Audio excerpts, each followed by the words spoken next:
السلام علیکم ورحمۃ اللہ وبرکاتہ۔ رب اشرح لی صدری ویسر لی امری واحلل عقدۃ من لسانی یفقہوا قولی۔ سورۃ المائدہ کی آیت نمبر 34، 35، 36، 37، 38، 39 اور 40 کا ترجمہ اور تفسیر ہے آیت نمبر 34 کی، 35 کی۔ اعوذ باللہ من الشیطان الرجیم، بسم اللہ الرحمن الرحیم۔ ترجمہ: ہاں وہ لوگ اس سے مستثنیٰ ہیں جو تمہارے ان کو قابو میں لانے سے پہلے ہی توبہ کر لے۔ ایسی صورت میں یہ جان رکھو کہ اللہ بہت بخشنے والا بڑا مہربان ہے۔ اے ایمان والو، اللہ سے ڈرو اور اس تک پہنچنے کے لیے وسیلہ تلاش کرو اور اس کے راستے میں جہاد کرو، امید ہے کہ تمہیں فلاح حاصل ہوگی۔ یقین رکھو کہ جن لوگوں نے کفر اپنا لیا ہے، اگر زمین میں جتنی چیزیں ہیں وہ سب ان کے پاس ہوں اور اتنی ہی اور بھی ہوں، تاکہ وہ قیامت کے دن کے عذاب سے بچنے کے لیے وہ سب فدیہ میں پیش کر دیں، تب بھی ان کی یہ پیشکش قبول نہیں کی جائے گی، اور ان کو دردناک عذاب ہوگا۔ وہ چاہیں گے کہ آگ سے نکل جائیں، حالانکہ وہ اسے نکلنے والے نہیں ہیں، اور ان کو ایسا عذاب ہوگا جو قائم رہے گا۔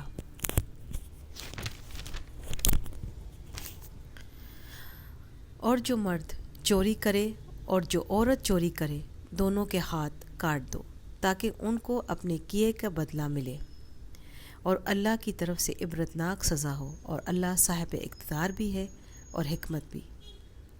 پھر جو شخص اپنی ظالمانہ کارروائی سے توبہ کر لے اور معاملات درست کر لے تو اللہ اس کی توبہ قبول کر لے گا۔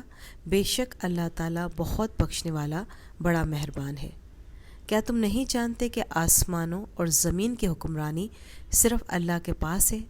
وہ جس کو چاہے عذاب دے اور جس کو چاہے بخش دے، اور اللہ ہر چیز پر پوری قدرت رکھتا ہے۔ تفسیر ہے آیت نمبر 34 کی، 35 کی، 39 کی۔ اعوذ باللہ من الشیطان الرجیم، بسم اللہ الرحمن الرحیم۔ تفسیر بسم اللہ الرحمن الرحیم۔ مطلب یہ ہے کہ اگر وہ گرفتار ہونے سے پہلے ہی توبہ کر لیں اور اپنے آپ کو حکام کے حوالے کر دیں تو ان کی مذکورہ سزائیں معاف ہو جائیں گی۔ البتہ چونکہ بندوں کے حقوق صرف توبہ سے معاف نہیں ہوتے، اس لیے اگر انہوں نے مال لوٹا ہے تو وہ مالک کو لوٹانا ہوگا، اور اگر کسی کو قتل کیا ہے تو اس کے وارثوں کو حق ملے گا کہ وہ ان کو قصاص کے طور پر قتل کرنے کا مطالبہ کریں۔ ہاں، اگر وہ بھی معاف کر دیں یا قصاص کے بدلے خون بہا لینے پر راضی ہو جائیں تو ان کی جان بخشی ہو سکتی ہے۔ وسیلہ سے یہاں مراد ہر وہ نیک عمل ہے جو اللہ تعالیٰ کی خوشنودی کے ذریعے بن سکے، اور مطلب یہ ہے کہ اللہ تعالیٰ کا قرب حاصل کرنے کے لیے نیک اعمال کو وسیلہ بناؤ۔ جہاد کے لفظی معنی کوشش اور محنت کرنے کے ہیں۔ قرآنی اصطلاح میں اس کے معنی عام طور سے اللہ تعالیٰ کی رضا جوئی کے لیے دشمنوں سے لڑنے کے آتے ہیں، لیکن بعض مرتبہ دین پر عمل کرنے کے لیے ہر قسم کی کوشش کو بھی جہاد کہا جاتا ہے۔ یہاں دونوں معنی مراد ہو سکتے ہیں۔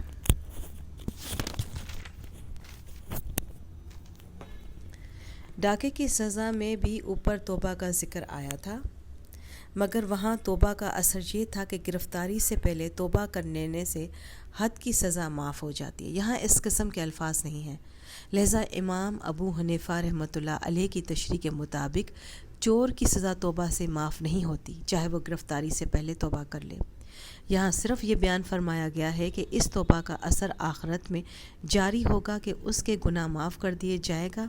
اس کے لیے بھی آیت میں 2 شرطیں بیان کی گئی ہیں، ایک یہ کہ وہ دل سے شرمندہ ہو کر توبہ کرے، اور دوسرے یہ کہ اپنے معاملہ درست کر لے۔